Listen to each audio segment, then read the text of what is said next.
Hello student, welcome back to my channel my ideal class. Students, आज हम इस video में class 12th English flamingo book से पोटरी के 6 पोएम आंट जेनिफर से टाइगर्स यानी चाची जेनिफर के बाघ का फुल हिंदी एक्सप्लेनेशन देखेंगे। और इसकी जो पोएट है वो है एडन रिच। और यदि हम इस पोएम के सारांश की बात करें तो इस पोएम में पोएट ने एक ऐसी औरत की कहानी को चित्रित किया है जो कि सांस्कृतिक बंधनों और वैवाहिक जीवन की जिम्मेदारियों में जकड़ी हुई है। उसने पर्दे पर ऊन से बाग बनाए हैं। यानी ये जो पोयम है वो एक ऐसी कहानी के बारे में लिखी गई है कि जिसमें ये आंट जेनिफर ने एक पर्दे पर चीते का चित्र बनाया हुआ है ऊन के द्वारा। उसी के बारे में ये पोयम लिखी हुई है और उसी के बारे में उन्होंने इसमें जो है बताया है। तो हमें इसी के बारे में ये पोएम पढ़नी है और काफ़ी सरल है और समझ में भी बढ़िया आएगी। और हम आपको बताएं कि अभी तक हमने आपकी पोट्री की बुक से हमने 4 लेसन कंप्लीट कर लिए हैं। जो कि पहली पोएम थी आपकी माई मदर एट 66 और दूसरी पोएम है आपकी an elementary school classroom in a slum और तीसरी पोएम है कीपिंग क्वाइट और चौथी पोएम है ए थिंग ऑफ ब्यूटी। और जो आपकी पांचवी पोएम है ए रोड साइड स्टैंड, इसका हिंदी एक्सप्लेनेशन नहीं पढ़ा है ना इसका सेंटर आइडिया पढ़ा। अब वो क्यों नहीं पढ़ा है ना कराया है हमने, क्योंकि ये जो 5वां लेसन पोट्री का है आपका, ये कोविड-19 की वजह से इस साल सिलेबस से हटा हुआ है। और हो सकता है कि अगले साल जो 2022 में न्यू एडमिशन होंगे तो उनमें ये लेसन रहे। तो जब रहेगा तब हम करवाएंगे। तो फिलहाल अभी आपके कोर्स में ये लेसन नहीं है, इसलिए अभी इसको हमने नहीं कराया है। इसलिए अब ये 6वीं पोएम हम आंट जेनिफर से टाइगर्स का हिंदी एक्सप्लेनेशन इस वीडियो में कर लेंगे और बचेगा इसका सेंट्रल आइडिया। तो हम अगले वीडियो में इसका सेंट्रल आइडिया करा देंगे। उसके सेंट्रल आइडिया हो जाने के बाद 5 पोएमों का हम स्टेंजा बेस्ड क्वेश्चन आंसर करवाएंगे, जो कि पहली पोएम, दूसरी पोएम, तीसरी और चौथी और 6वीं। इसलिए 5वीं पोएम का हम स्टेंजा बेस्ड क्वेश्चन आंसर करा देंगे। तो आपकी पोट्री का सिलेबस कंप्लीट हो जाएगा और आपके प्रोज के 3 लेसन कंप्लीट ही हो गए हैं और पोट्री का भी कंप्लीट हो गई और प्रोज भी कंप्लीट करवा दें। फिर इसके बाद सप्लीमेंट्री में शुरुआत करेंगे। तो इसके हिंदी एक्सप्लेनेशन में चलते हैं और इसके हिंदी एक्सप्लेनेशन में चलने से पहले फिर हम वही बात बोलेंगे आपसे कि जो भी स्टूडेंट हमारे चैनल में पहली बार आए हैं वो हमारे चैनल को सब्सक्राइब कर लें, बेल आइकन प्रेस कर लें और अपने मित्रों में वीडियो को अवश्य शेयर कर दें। तो देखते हैं इसका हिंदी एक्सप्लेनेशन। तो यहाँ से आपका टेक्स्ट शुरू होता है और इसका पहला स्टेंजा दिया है aunt Jennifer tigers prance across a screen bright topaz denizens of a world of green they do not fear the men beneath the tree they pace in sleek chivalric certainly। Aunt Jennifer tigers, aunt Jennifer tigers यानी कि aunty Jennifer के बाघ। Tigers means होते हैं बाघ या फिर आप चीता भी बोल सकते हैं। तो आंट जेनिफर टाइगर्स अर्थात आंट जेनिफर के बाघ prance across a screen, prance means होता है उछल कूद करते हैं, across a screen, screen means होता है पर्दा अर्थात पर्दे पर। यानी aunt Jennifer tigers prance across a screen यानी आंट जेनिफर के बाघ पर्दे पर उछल कूद करते हैं। Bright topaz denizens, bright means चमकीले और टोपाज मीन्स होता है पुखराज, डेनिजन्स मीन्स होता है निवासी या रहने वाले अर्थात चमकदार पुखराज निवासी है। और जो टोपाज है वो एक सुनहरे कलर का पत्थर होता है। और टोपाज यहाँ पे इसलिए इन्होंने लिखा है अपने बाघ के लिए क्योंकि जो पर्दा है उस पर्दे में वो बाघ का एक चित्र बना रहे हैं कि टोपाज जो है कैसा है, सुनहरे कलर का, यानी जो बाघ का कलर है वो टोपाज की तरह का अर्थात ब्राइट टोपाज डेनिजर्स यानी कि चमकीले बाघ निवासी हैं। ऑफ ए वर्ल्ड यानी संसार के, ऑफ ग्रीन इस भरे भरे अर्थात bright topaz denizens of a world of green यानी चमकदार पुखराज यानी बाघ हरे भरे संसार के निवासी हैं। दे do not fear the man beneath of the tree. They do not fear और वे डरते नहीं हैं।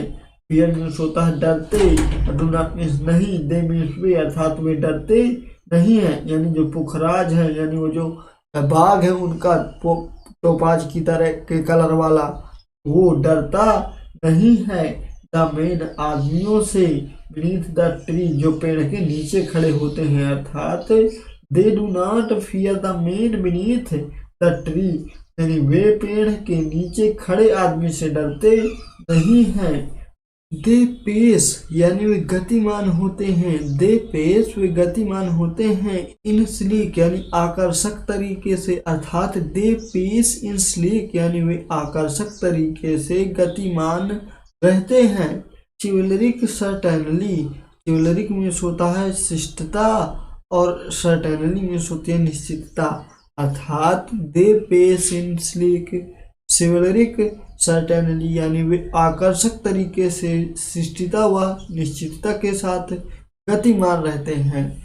यानी जो आंट जेनिफर्स हैं वो एक पर्दे में एक बाघ का चित्र बना रही हैं और उसी बाघ के चित्र का वर्णन उन्होंने इस स्टेज में किया है कि जो चमकीले टोपाज हैं वो भी इसी हरे भरे संसार के निवासी हैं, रहने वाले हैं और वो किसी से डरते नहीं हैं। जो भी लोग पेड़ों के नीचे खड़े होते हैं वो उनसे डरते नहीं हैं और वे जो है निश्चितता के साथ आकर्षक तरीके से चलते रहते हैं, गतिमान रहते हैं। तो इस स्टेज में पोएट ने आंट जेनिफर्स के टाइगर के बारे में बताया है।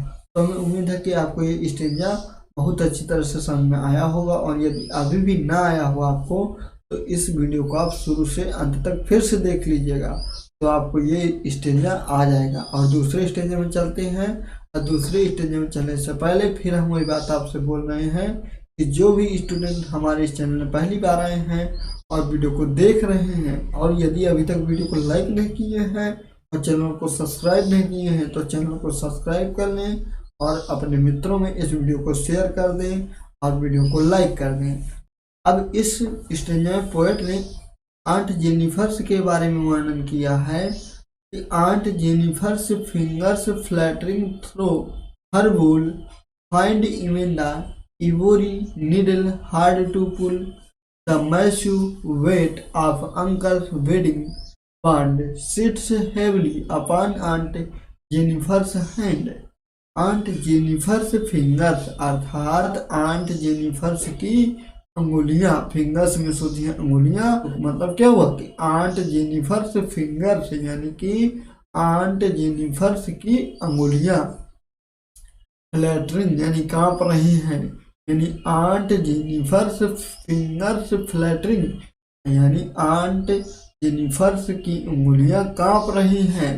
थ्रो हर वूल यानी उनकी ऊन में, ऊन में होती है ऊन, हर में उनकी, यद्यपि उनकी ऊन में यानी उनकी ऊन में उनकी जो उंगलियां हैं वो कांप रही हैं। अब वो ऊन कैसी है, वो ऊन से जो है उस पर्दे पर टाइगर का चित्र बना रही है ना, तो इसलिए उनकी जो उंगलियां हैं वहां पे कांप रही हैं। फाइंड इवन और यहाँ तक कि वो देख रही हैं या पा रही हैं the ivory needle hard to pull. Ivory means होता है हाथी के दांतों से बनी हुई, निडल में सुई, हार्ड टू यानी कठिन लगता है, पुल यानी उन्हें उठाना। अर्थात find even the ivory needle hard to pull यानी यहाँ तक कि हाथी की दांत से बनी सिलाई को खींचना भी उन्हें क्या लग रहा है, कठिन लग रहा है। यानी जो सुई है हाथी के दांत से बनी हुई, यानी वो उन्होंने उस सुई की तुलना हाथी के दांतों से की है, तो वो दांत, अब हाथी का दांत तो काफी भारी होता है लेकिन यहाँ पे उन्होंने सुई लिया है तो उसकी तुलना की कि जिस तरह हाथी के दांत वजनी होते हैं उसी तरह उन्हें जो है ये सुई काफी कठिन लग रही है हाथों के, जैसे कि हाथी के दांतों को कोई उठाए उसी तरह उन्हें ये सुई जो है खींचने में काफी कठिन प्रतीत हो रही है। अब क्यों उन्हें ऐसा लग रहा है, तो देखते हैं आगे कि the massive weight of uncle's wedding band, यानी कि अंकल की वेडिंग का यानी वैवाहिक बंधन काफी भारी है। द मैस्यू वेट काफी भारी है ऑफ अंकल्स वेडिंग, यानी अंकल का विवाह बांड यानी बंधन। सिट्स हैवली, क्योंकि बैठने वाला है, सिट्स यानी बैठने वाला है, हैवली अर्थात काफी कठिन, अपॉन आंट जेनिफर्स हैंड अर्थात आंट जेनिफर्स के हाथों पर। फिर से एक बार इन दोनों लाइनों को देखते हैं। The massive weight of uncle's wedding bond sits heavily upon aunt Jennifer's bond, अर्थात अंकल के वैवाहिक बंधन का भारी वजन आंट जेनिफर के हाथ पर भारी पड़ता हुआ प्रतीत होता है। तो उम्मीद है कि आपको ये दूसरा स्टेंजा का हिंदी एक्सप्लेनेशन भी समझ में आ गया होगा, और यदि अभी भी ना आया हो तो फिर हम वही आपसे कहना चाहेंगे कि यदि अभी भी आपको नहीं आया तो आप इस वीडियो को शुरू से फिर से देख लीजिएगा, तो आपको ये समझ में आएगा। और एक बात और आपसे बोलेंगे कि आप वीडियो देखते हैं लेकिन शुरू से अंत तक नहीं देखते हैं, इसलिए शुरू से अंत तक देखिए तो आपको निश्चित ही ये समझ में आएगा और आप जो है इसका अर्थ निकाल पाएंगे। आप देखते हैं वीडियो को लेकिन शुरू से अंत तक नहीं देखते और बाद में आप कहते हैं कि समझ में नहीं आया। इसलिए वीडियो जब भी शुरू हो तो शुरू से अंत तक देखिए। ये जरूरी नहीं कि आप कितनी टाइम देखते हैं वीडियो को, लेकिन जब भी देखिए तो शुरू से अंत तक एक ही बार में देखिए। ऐसे बैठ के देखिए जैसे कि आपकी कोई कोचिंग चल रही है, इस तरह, तभी आपको ये समझ में आएगा और आप इसको जो है कर पाएंगे, आप इसका हिंदी अर्थ निकाल पाएंगे। तो देखते हैं जल्दी इसका तीसरा स्टेंजा। और तीसरे स्टेंजा चलने से पहले फिर हम वही बात आपसे बोलेंगे, यदि आप हमारे चैनल में पहली बार आए हैं और अभी तक हमारे चैनल को सब्सक्राइब नहीं किया है, आप वीडियो को लाइक नहीं किया तो आप वीडियो को लाइक कर दीजिए और अपने मित्रों में इस वीडियो को शेयर कर दीजिए। और आपसे एक बात और बोले, यदि आपने भी अभी तक प्रोज के वीडियो नहीं देखे हैं और यदि आपने अभी तक प्रोज के तीनों लिस्टों को तैयार नहीं किया है और अगर करना चाहते हैं तो आप इस चैनल की प्लेलिस्ट में जाइए और आपको प्रोज की क्लास 12th इंग्लिश प्रोज के नाम की एक प्लेलिस्ट मिलेगी। उसमें आपको तीनों लिस्टों के शॉर्ट आंसर, लॉन्ग आंसर और बहुविकल्पी टाइप क्वेश्चन आंसर और हिंदी एक्सप्लेनेशन पूरी तरह से सारे वीडियो मिल जाएंगे। तो आप वहाँ से तीनों लेसन तैयार कर सकते हैं। और आपके 2 लेसन बचे हुए हैं प्रोज में, तो वो भी अब जल्दी आपके कराए जाए। वैसे तो है आपके प्रोज में 8 लेसन, लेकिन प्रोज में भी आपके 3 लेसन जो है कोविड-19 की वजह से कट चुके हैं, इसलिए अब आपके कोर्स के जो है 2 ही लेसन और बचे हैं। तो जल्दी से हम उसको भी पूरा करा देंगे और आपकी प्रोज भी कंप्लीट हो जाएगी। और जब प्रोज कंप्लीट हो जाएगी फिर इसके बाद तो फिर सप्लीमेंट की शुरुआत करेंगे। तो जल्दी से देख लेते हैं इसका तीसरा स्टेंजा। और आप वीडियो को एक भी स्किप ना कीजिए, बिल्कुल शुरू से अंत तक देखिए, तभी आपको समझ में आए। क्योंकि मेन पॉइंट बताते समय नहीं होता, क्योंकि मेन पॉइंट तो तब होता है जब पूरा जो है स्टेंजा पूरा अर्थ हो जाता है, फिर जब मेन बातें तो बाद में बताई जाती हैं। इसलिए आप वीडियो को स्किप ना कीजिए, शुरू से अंत तक एक तरफ से देखते रहिए। देखते हैं जल्दी से इसको।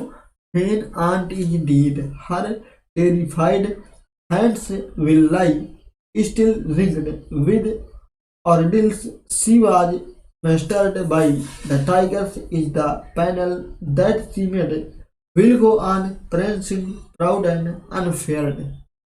When aunt is dead, her terrified hands will lie.